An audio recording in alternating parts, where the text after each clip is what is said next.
Hello friends, today we go for a continuation of the last topic in operations research.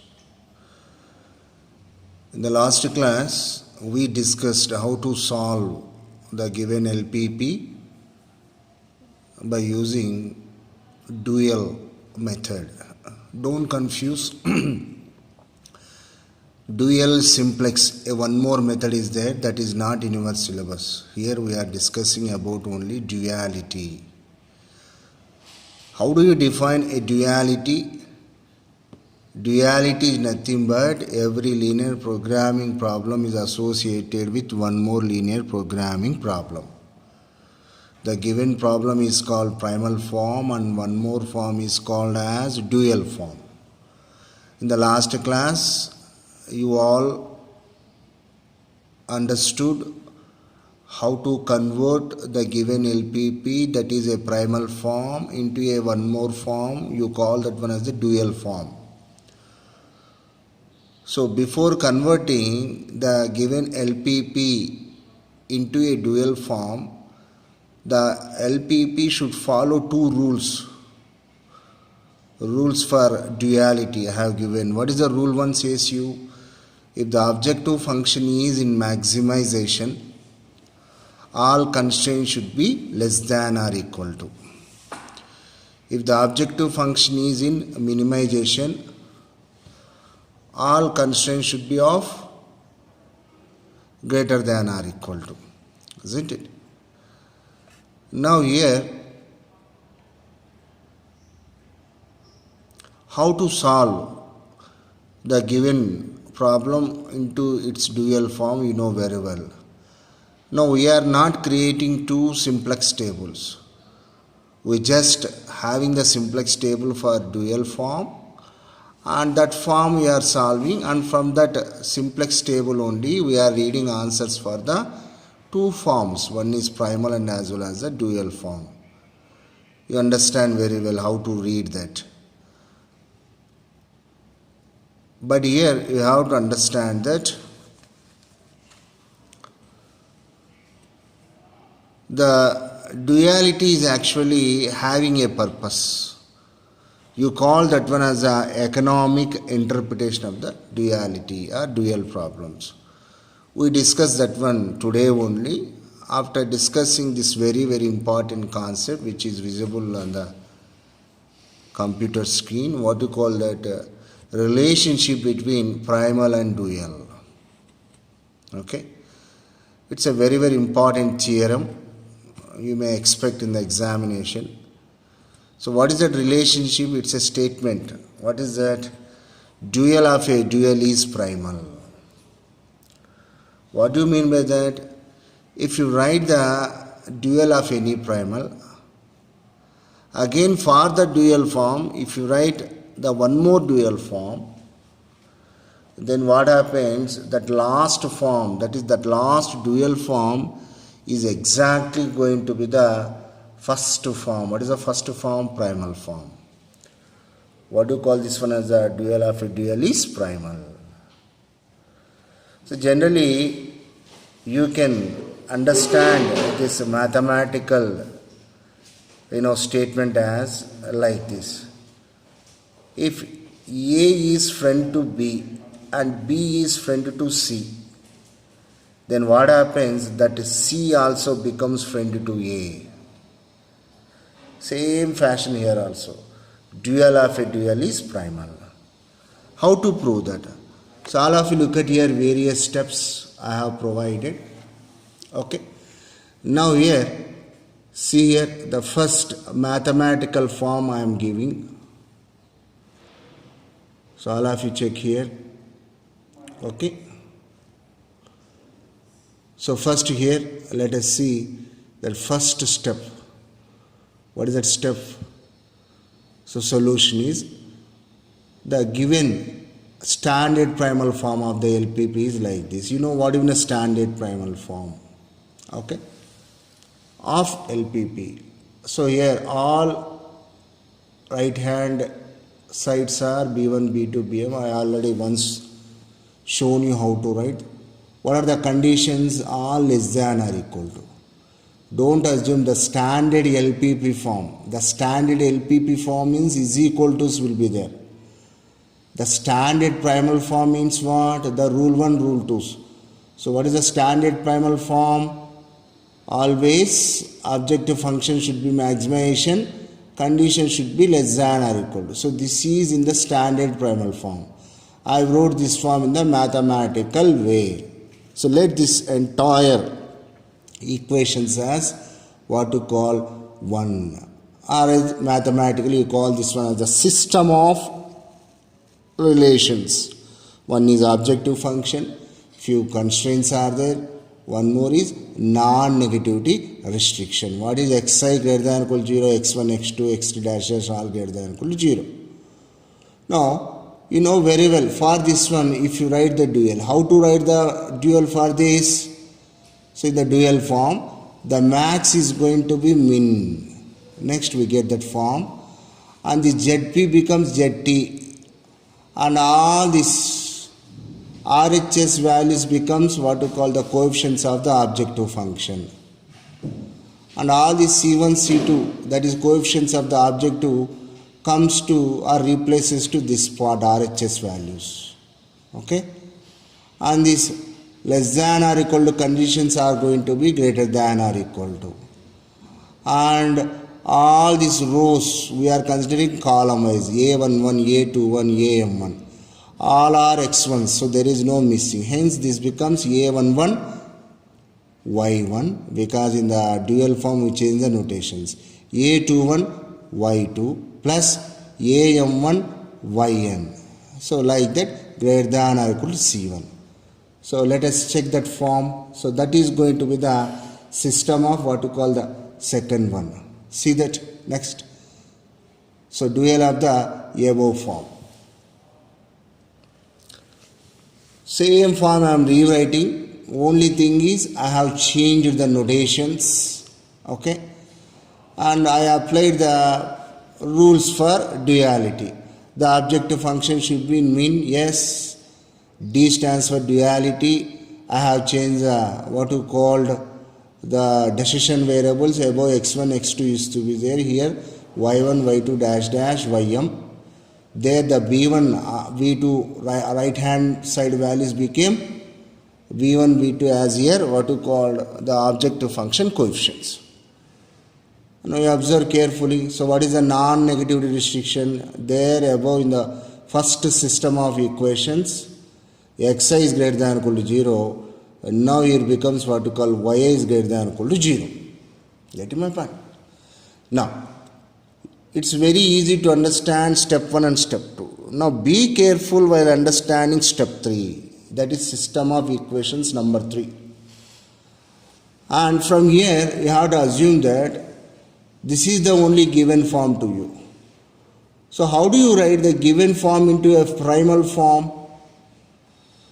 So what is the primal form? That is the first form. The first form is in the what you call max z.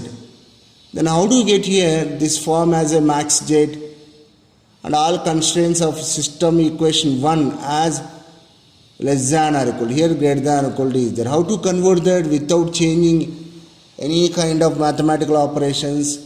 Nothing but multiplying with -1 the system of equations 2. Why you are doing? So this is a very, very important point to understand. We have to do this because according to the rules, dual of a dual is primal. Up to system of what you call equations 2, we got the dual form. Again for this you need to write the dual logically, isn't it? So before writing dual of system of 2, we are converting the system 2 into a primal form without changing anything. Then how to do that? Multiplying with -1. You see here, I multiplied with -1 the above one. So what do you get here? All of you look at here. So by multiplying, same notations as it is. Only thing is, this system 3 became now system 1. Notations changed also. Then what happens here? Max minus z is equal to minus b1 y1 minus b2 y2 dash dash minus bm ym dash dash dash, all negative signs, minus signs, less than or equal to, so sign converted into less than or equal to c1 c2 dash dash like that. Okay, now be careful here, minus c1 minus c2 minus cn should be there, small correction. Okay, because this is your friend's notes only, my earlier student notes. Okay, carefully observe that change. Now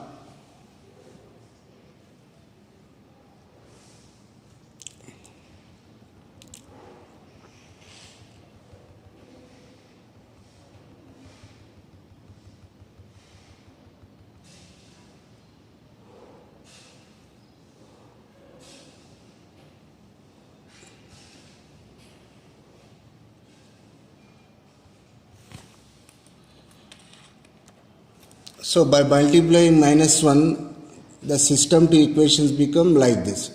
So here what is that? Minus a11 y1 minus a21 y2 dash dash minus am1 ym less than or equal to minus c1 should be there. Here is missing. Now minus 1 2 y1 minus 2 2 dash dash like that, minus c2 should be there. So how do you get this? By multiplying with the minus 1 the system of 2. Okay. Now here, next we go for the system 4 equations. So for that one, what you are doing, we are writing the dual of this. Now then what happens the dual of this? So the min minus z d1, because a one more dual, so I am writing d1, and this minus c1 will come here, and let us suppose that one more sign I use w1. Now next, minus c2 w2 like dash like that, minus cm wm you get here. So look at here what happens to the next form, that is your system 4. Okay, system 4. See here system 4. So what is that? Min minus z d1. So already d is there, one more dual, that's why putting suffix 1, minus c1 w1 minus c2 w2 dash dash like that. Now what do you get here? All that rows or columns become like this. So what do you call this? Is actually dual of the system of 3. So this we are calling as the 4. But this is not the original form. So what is the original form? That should be max z. Again, without disturbing this anything, how do you get the max? By multiplying with minus 1. Okay. So system of 4 into minus 1. System of 4 into minus 1. You see here, max z d1, c1 w1. So you leave these symbols. If you leave this symbol, isn't it? So this is exactly equal to what you call the original form, that is primal form. What is the original form decision variables? x1, x2, dash dash. Now here what is the w1, w2, that's all. Remaining all as it is. So this we are denoting as 5. So what do you call this one as? Dual of a dual is primal. Hence the proof. Very simple thing, but you have to practice how to write the mathematical form of LPP. So what are the steps in the system 1, or what you call system of equations 1? I wrote the standard primal form. What is that standard primal form? Max Zp is equal to c1 x1 plus c2 x2 plus dash dash plus cn xn, and a11 x1 plus a12 x2 dash dash a1n xn less than or equal to b1. For that I wrote again dual form. But what is the rule says? You dual of the dual. That's why that system to dual I am writing. So before writing the dual I converted into standard primal form. So like that, by multiplying the minus 1 I got the dual form, but that is not in the standard primal form. So again I multiply with minus 1. So what do you call? This is the proof. Dual of a dual is a primal. Very, very simple proof. But if you write on the paper, minimum to minimum 3 to 4 times, then only you will understand this. So this is called the proof of the concept. So what is the statement? The relationship between primal and dual. What is the statement? The dual of a dual is primal. So after understanding this one, now we go for the very very important part of what is called why actually duality is required. I already told you while solving the problem. So what I told you? So the duality main purpose is, if at all any given problem is having greater than or equal to signs, so what do you get? You get, I would say,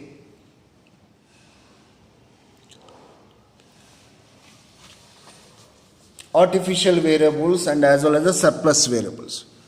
So by that what happens, the technique becomes very very difficult to solve. Hence what is the best method? To convert the given LPP into that form where you are not having the greater than or equal to inequalities. Either it is in the dual form or primal form, whatever may be. You solve that form which is not having the greater than or equal to conditions, and you get the solution very very easily. And after that you can read answers for both the forms. That you know very well, we solve a problem, isn't it? So you call that one as a economic interpretation. Economic interpretation means what is the actual benefit of duality. The actual benefit of duality is to get the solution of the linear programming problem without any difficulty, isn't it? So what you hear it said, generally if a primal form possesses greater than or equal to condition, then what is the best one? You convert into its dual form. In the dual form, what do you get? Less than or equal to conditions. And you solve that. So by that what happens? You get the solution of that. Isn't it? So what do you call this? This is called the economic interpretation of what you call the duality. Getting my pen? So very very important short answer question. For example, let us see here this problem. Okay. Now if you see here, the constraints are greater than or equal to, which is in the standard primal form. Min z is there, conditions are greater than or equal to. Now you tell me to solve this problem is easier, it's dual form. So you have to say, after understanding this concept, rather than solving directly this problem, better to convert into its dual form. So in the dual form you get what? Less than or equal to conditions. Understand? So what do you call this one as? This is known as what you call the duality. Okay?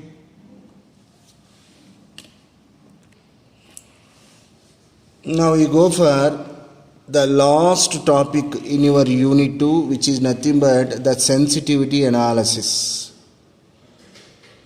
What is a sensitivity analysis?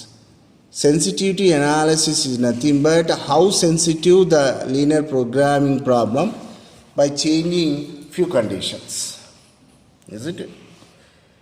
You know very well, in the nature also, whenever some changes takes place, that changes you will be observing in your physical health. So when winter starts, the sneezing problem will start, isn't it? When summer starts, we will have different kinds of headaches or else fevers. What do you call that one as? Our physical body is sensitive to the nature. Sensitive in the sense based upon the action, that reaction.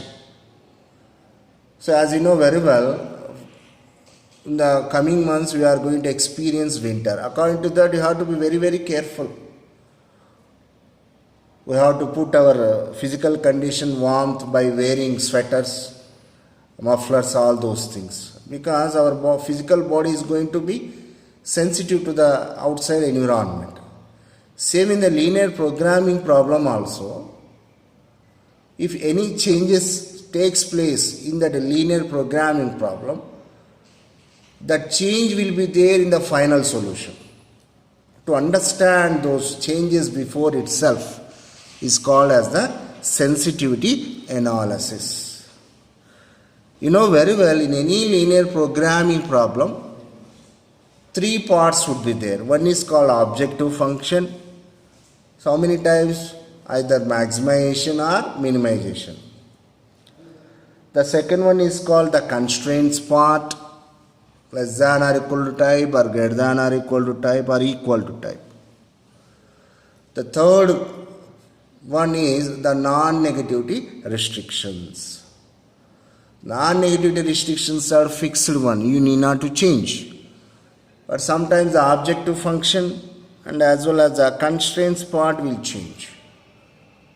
Based upon that, what is the kind of impact will be there on the solution to trace out, to analyze before itself is called as the sensitivity analysis.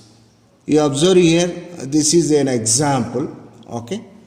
Now this is a max z problem. So max z or maximum of z is equal to 2x1, 1.5x2, like 3 by x2, objective function. What are the constraints? How many constraints? 1, 2, 3 constraints are there. Strictly here x1 plus 0 x2 less than or equal to 180. So x2 is missing. Now let us suppose that instead of 2, if I put here 4, overall the answer will change. Same, instead of 3 by 2, if I put some, let us suppose that 1 by 5, only answer will change. Same here, instead of 1000, what are these constants? How many people are available or how much resource is available? So RHS values are always constants. Instead of 1000, if I put here only 800, answer will change. Same, if I change this 1200 or 180, answer will change. Same here also the coefficients. Coefficient means multipliers of the decision variables. Here 3 is there, 6 is there. If I change, what would be the change in the answer? To identify that, you call that one as the sensitivity analysis. You may get a short answer question. What is a sensitivity analysis? With respect to the change in the objective functions and the constraints, the changes which would occur in the final answer, understanding before itself is known as the sensitivity analysis. Okay? So don't assume I am going to teach you advanced operation research. No, here, this is one of the concepts that only you have to understand, that's it. So what do you mean by sensitivity analysis? The term sensitivity analysis sometimes also called as post-optimality analysis. What is that one more name? Post-optimality analysis. What it refers to an analysis of the effect on the optimal solution, that is final answer. Effect on the optimal solution of changes in the parameters of problem on the current optimum solution. So without having changes, what is the answer? After having the changes in the objective function constraints, what would be the change? Whether that is increment or decrement, irrespective. But the change, expectation, imagination before itself is known as sensitivity analysis. So what are the implications? The following questions arises in connection with performing the sensitivity analysis. What is the number one? How do changes made to the coefficients of the objective function affect the optimal solution? Optimal solution again here, final answer. How do changes made to the constants on the right hand side, RHS values, affect the optimal solution? Isn't it? So this is one example. Okay. So if you want, I can post this one, but it's very difficult to understand the entire problem. So for time being, you have to understand that the sensitivity analysis means guessing the changes before itself. That is enough to you. So this is the end of your complete unit 2. So under unit 2, what we learn? we learn about linear programming problems, and to solve that one by means of simplex method, and two models, maximization and minimization types. So what we are doing, whenever the problem is in minimization, we are converting that one into maximization only. Be careful. So every time when you apply simplex method, we see that the objective function should be in maximization only. And also degeneracy. What do you mean degeneracy? Degeneracy means whenever the m by r values, minimum ratio values, are going to be type. And also we came to know dual form. Dual of a dual is primal. Just now we have proved. And how to solve the dual problem and how to read the answers of both the forms, primal and dual, we came to know. And also economic interpretation of what to call the duality. And finally, the sensitivity analysis and its implications. Okay? Now, be careful that if you practice that simplex method, the unit 1 and unit 2 will be in your pocket. You get that simplex method only by solving. Just by looking at the what you called video files, isn't it? Merely reading the notes, you never get that. You have to solve the problem. If you want to get good marks in the OR, what is my suggestion? Solve simplex method. That's it. In the next class, we start the very, very easy concept, which is nothing but the allocation models. Under that, we are going to study the transportation problems, assignment problems, and as well as the traveling salesman problems. Okay. Thank you so much.